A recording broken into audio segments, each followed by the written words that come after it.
এই তফসিল ঘোষণার পরে কোনো ধরনের কোনো এই দাবি দেওয়া আন্দোলন নিয়ে কোনো ধরনের এই রাস্তা বন্ধ করে অন্যায় এবং ইলিগাল এবং আনলফুল যারা দাবি দেওয়া নিয়ে রাস্তায় নামবেন, এই পুরো বিষয়টা খুব কঠোর হস্তে দমন করা হবে। আমরা পুরো জাতি একটা ভালো ইলেকশনের জন্য ওয়েট করছে এবং সেটার জন্য আমরা প্রস্তুতি নিচ্ছি। আমরা দেখছি যে কেউ আসলে অনেক গ্রুপই তারা ওয়েট করতে চাচ্ছেন না, তারা অনেক বেশি এবং অনেক ক্ষেত্রে অপ্রয়োজনীয় বিষয় নিয়েও তারা অনেক ধরনের আন্দোলন করার চেষ্টা করছেন। তো সেই বিষয়ে স্পষ্ট হোম মিনিস্ট্রি থেকে আপনারা জানেন পরশুদিন স্পষ্টভাবে বলা হয়েছে যে এই বিষয়টা কঠোর হস্তে দমন করা হবে। যারা এইটা আনলফুলি আন্দোলন করবেন তাদেরকে আইনের আওতায় আনা হবে। আমরা মনে করি আইন শৃঙ্খলা পরিস্থিতি খুবই ভালো আছে। আমরা আপনাদেরকে রিকোয়েস্ট করব পুলিশ হেডকোয়ার্টারের সাথে কথা বলবেন। তারা আপনাদেরকে গত 6 মাস বা গত 6 বছরের আইন শৃঙ্খলা পরিস্থিতির একটা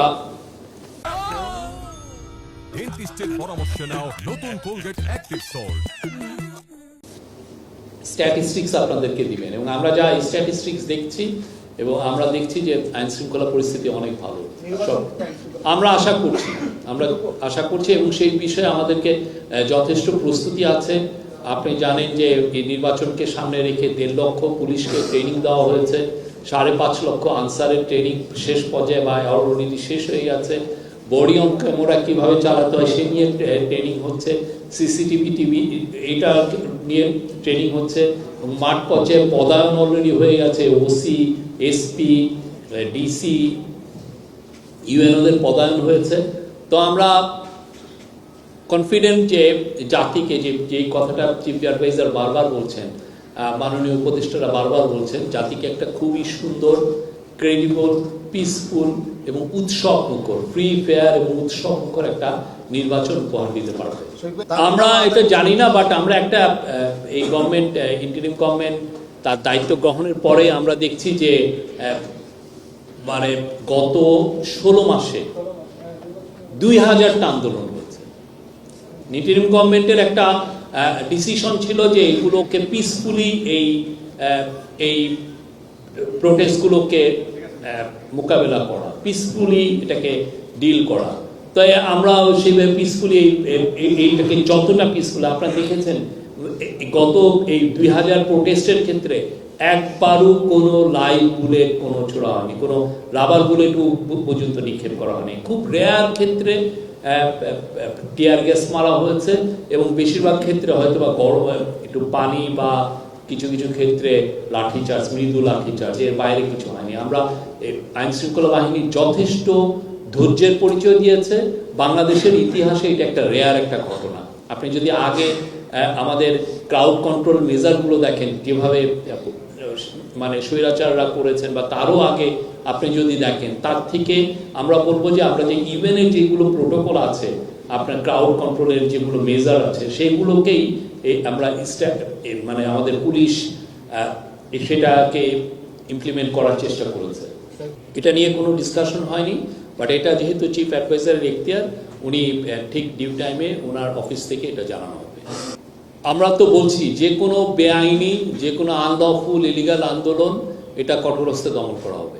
আপনারা দেখেন অলরেডি তো বড় সবগুলো পার্টি তাদের নমিনেশন ডিক্লেয়ার করেছে, ঠিক না? বিএনপি করেছে, জামাতের গুলো আমরা অলরেডি অনেকে জানেন, এনসিপি করেছে। আপনি কি দেখেছেন যে কোনো মেজর কোনো সারা বাংলাদেশের কোনো ধরনের কোনো আইন শৃঙ্খলা পরিস্থিতির কোনো অবনতি বা কোনো রেবেল ক্যান্ডিডেট তার রাইভাল ক্যান্ডিডেটের সাথে ক্ল্যাশ করছেন? আমরা একটা জনগণের কাছ থেকে একটা স্বতঃস্ফূর্ত সাড়া পাচ্ছি এটা ভালো ইলেকশনে। কিন্তু দেখেন এটা পুরো এটা পলিটিক্যাল পার্টির সাপোর্টাররাও এটা দেখাচ্ছেন এবং সাধারণ জনগণ। আমি তো প্রতি সপ্তাহে আমি ঢাকার বাইরে যাচ্ছি, দেখছি আমাদের উপদেষ্টারা যাচ্ছেন, দেখছেন যে একটা নির্বাচনের জোয়ার বয়ে যাচ্ছে এবং খুবই শান্তিপূর্ণ একটা নির্বাচন। আমরা নিশ্চিত ইনশাল্লাহ এইবার খুবই সুন্দর ইতিহাসের একটা বেস্ট ইলেকশন হবে। পুরা সময়টা মিটিং এ ছিলেন নাকি তাদের প্রথমে ইয়া দিয়ে তারপরে আলাদাভাবে মিটিং এ? আমি বলবো আজকের মিটিংয়ে তারা পার্টিসিপেট করেছেন।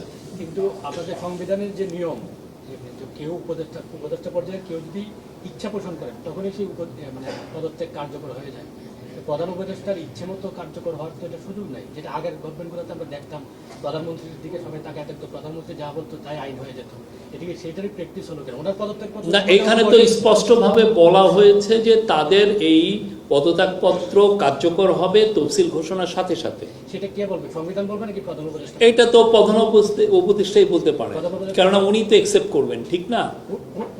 রাষ্ট্রপতি বরাবর ওনার অ্যাকসেপ্টের বিষয় না, উনি একসেপ্ট করে তো উনি ওনার কাছে তো পদত্যাগপত্রটা জমা হয়েছে, ঠিক না?